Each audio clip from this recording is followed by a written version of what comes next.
میں نے کہا کون وہ رابی تو بے کنی جھوٹی اے میں تاں اوہنا دے گھر گیا سی امی نے بھیجیا سی بس ایونے مینو چھنو کول کھڑے دیکھ لیا تے تینوں نمک مرچ لگا کر دس دتا نہ ہی دمے صرف تینوں پیار کرتا ہوں وہ بولی۔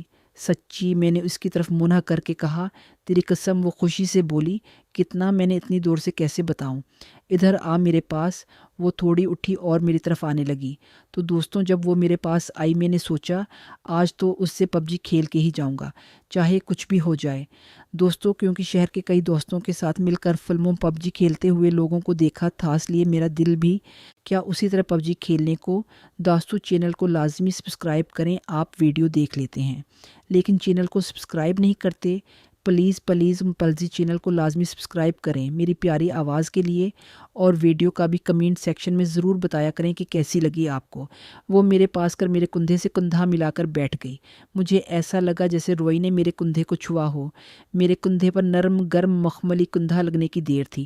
صاحب جی تو پھر آپ کو پتہ ہی ہوگا، اور اپنا سر میرے کندھے پر رکھ کر بولی بلو مینو چھڑتا نہیں دیں گا، میں تینوں بہت پیار کروں گی۔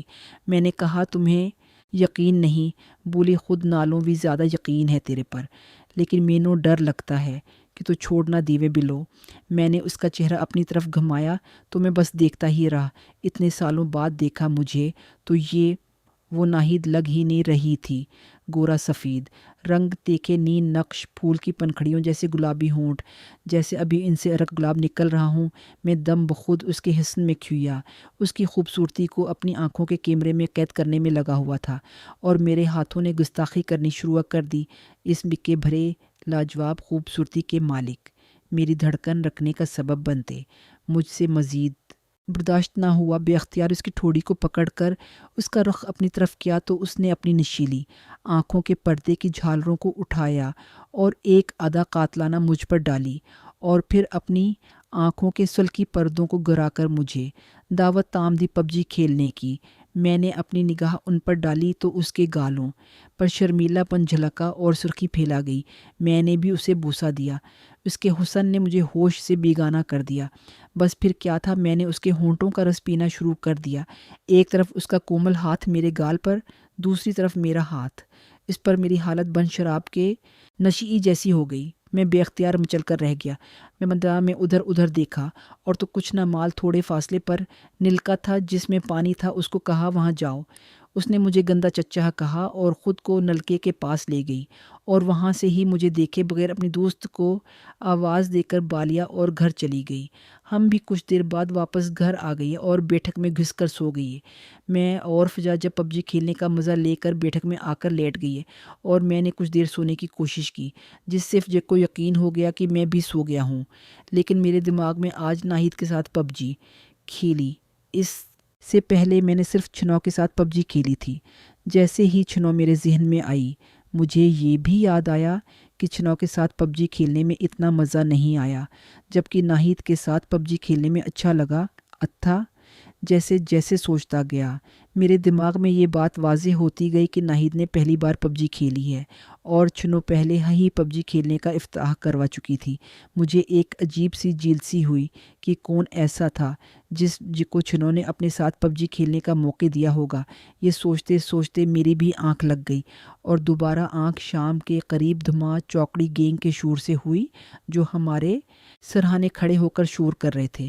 خیر ہم بھی اٹھ گئے اور جنگل پانی کے لیے گھر کے بیٹھک کے سامنے بہتے کھالے کے پار گئے، اور ریلیکس ہو کر واپس آئے تو سب گینگ والے بانٹے، یعنی کہ گولیاں کچھ لوگ بنٹے بھی کہتے ہیں، کھیل رہے تھے۔ دوستوں میں اس کا چمپئن تھا، قدرتی طور پر مہارت حاصل تھی۔ میں نے ایک بچے سے 10 بنٹے ادھار لیں اور کھیلنے لگ کچھ ہی دیر میں اس کی واپس کر کے اس کو اضافی دے کر کھیل رہا تھا۔ اسی طرح کھیلتے ہوئے میں نے سب سے جیت لیں اور اپنی قمیض کی جیب میں ڈال لیے، اور ان بنٹوں کو لے کر گھر آ گیا اور ایک بوری میں ڈال دیں جس پہلے ہی کوئی 2000 کے قریب بنٹے تھے۔ اسی طرح شام ہوئی، ہم کھانا کھا کر کچھ کھیل کر اپنے اپنے صحن میں سو گئے۔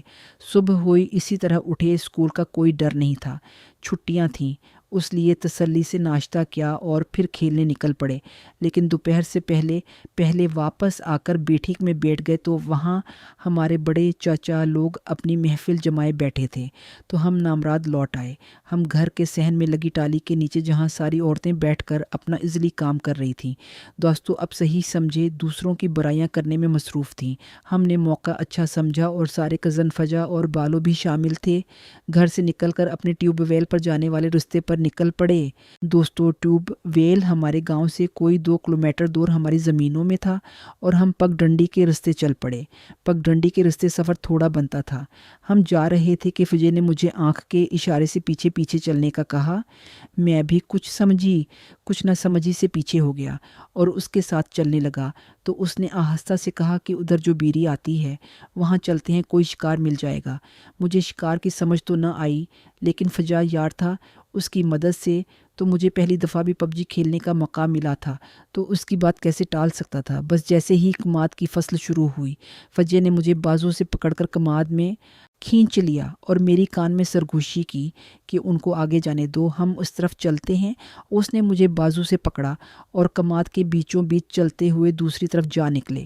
پھر اس طرف ہم ادھر کی بونگیاں مارتے ہوئے بالوں کی بے وقوفیوں پر ہنستے ہوئے جس کھیت میں بیری تھی اس کے قریب پہنچ گئے۔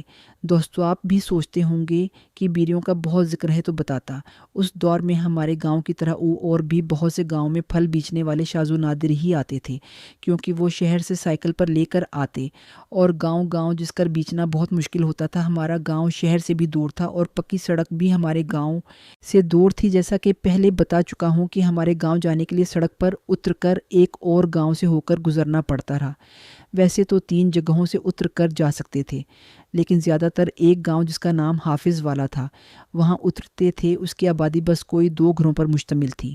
خیر بات کہیں اور نکل گئی، ہم اس کے کھیت کے اندر گھس گئے اور فجا آ گئے اور میں اس کے پیچھے۔ اس نے منہ پر انگلی رکھ کر چپ رہنے کا اشارہ کیا اور دبے پاؤں چلنے لگا۔ میں دوپہر کے وقت اور وہ بھی گرمیوں میں ہر کوئی چھاؤں ڈھونڈ کر آرام کے تھا، اس لیے ہر طرف خاموشی ہوتی تھی۔ خیر دبے پاؤں چلتے ہوئے آگے بڑھتے گئے تو ہمیں کسی کے باتیں کرنے کی آوازیں آنے لگیں۔ اب میری سمجھ میں آیا فجا ادھر کیوں آیا، وہ ادھر اکثر آتا ہوگا یا اس کا ٹائم بنا ہوگا، لیکن مجھے اس وقت حیرت ہوئی۔ میں تو اس کی معشوق سمجھ رہا تھا جس کے ساتھ اس نے PUBG کھیلی تھی، لیکن یہ تو کوئی اور تھیں، یہ تو کومل اور اس کے کزن شازیہ تھیں، اور یہ بیری شازیہ لوگوں کی فصل میں تھی۔ میں تو وہاں سے کھسکنے لگا تھا، لیکن جب فجا نے ہنستے ہوئے کہا لو جی میں تاں سمجھیا کوئی بادری بیٹھی ہونی ہے، ایتھے تاں آ بیٹھیاں نے آ جا بلو، تو شازیہ نے جواب دیا نہیں تیرا کی مطلب اے اسے باندریاں چل نکل ساڑی بیری تھلوں اسے بیر نے کھان دینے میں۔ ابھی تک فجے کے پیچھے تھا، شازیہ نے مجھے نہیں دیکھا تھا۔ فجا چلتے ہوئے بیری کے نیچے پہنچ گیا اور میں بھی اس جے پیچھے پہنچ گیا۔ فجا بھی 1 نمبر کا ڈھیٹ تھا، بول تو بل نہیں تو تاں چڑیل ایں جو انساناں نو کھا جان دی، اے شازیہ بھی کم نہ تھی بولی تو بچ کے رہیں، تینوں نہ کھا جاواں۔ فجا بول مینو کھا کہ لبنا ایت جنوں تو کسی شہری بابو نو کھا، مینو کالے کلوٹے کھا کہ کیوں مو خراب کرنا، اے ایویں زیادہ گل نہ کر، چل نکل ساڑے کھیت اچوں تہنوں دزدہ نہیں، اسی ایتھے پہلے تم بیٹھیاں سانوں پکا یقین تھا کہ تم ہی ہو جو روز ہمارے بیر توڑ کر لے جاتا ہے، آج نہیں ملنے چل جا کام کر اپنا جا، کرم نہ دھو شاید کچھ رنگ نکھر آئے تو فجا ترقی بترقی بول اگر رنگ گورا کر لوں تو مجھے دے گی بیر۔ میری تو یہ بات سن کر ماں بند ہو گیا، اور فجا کتنی ڈٹائی سے بے خوف ہو کر کھڑا تھا، اتنی بڑی بات اس کتنے آرام سے کہہ دی۔ شازیہ غصے سے پھنکارتی ہوئی اٹھی، فجا ہنستا ہوا میرے سامنے سے ہٹ گیا۔ میری نظر جیسے ہی شازیہ پر پڑی میں اپنی نظر ہٹانا بھول گیا۔ دوپٹہ گلے میں لہرا رہا تھا اور اس کا منہ میری طرف تھا اور اس کے ہاتھ میں لکڑی تھی جو اس نے فجے کو مارنے کے لیے اٹھائی ہوئی۔ مجھ پر نظر پڑتے ہی اس کا ہاتھ بھی وہیں رکھ گیا تھا۔